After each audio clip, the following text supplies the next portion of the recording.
ធនធានដល់មនុស្សប្របីជារយៈបរោះនៃគ្រួសារធ្វើការឆ្លងខណ្ឌសីមាម្ចាំងការអង្គអាចគួកោតក្រៃអតីតពលករមានឆន្ទៈខ្ពស់កែប្រែបានជីវភាពមនុស្សព្រោះតែមានជំនាញអ្វីមានចំណេះចំណានប្រសពមានគុណនិតមួយចប់នាំមកនៅជំនាញថ្មី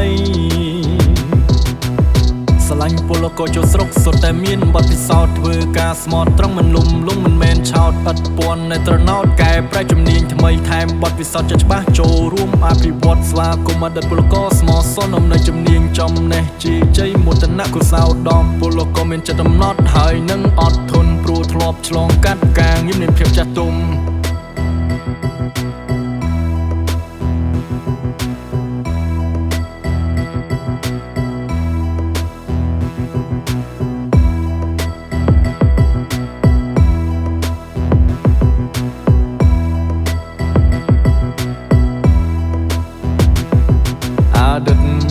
ពលករជាមិត្តដ៏ល្អត្រចាំងត្រការត្រេកអរអំណរនឹងការងារថ្មីរុះរាយរាក់ទាក់ញញឹមប្រឹមប្រៃចូលដល់ការងារថ្មីសែនគ្មានថ្មីអពេកកន្លង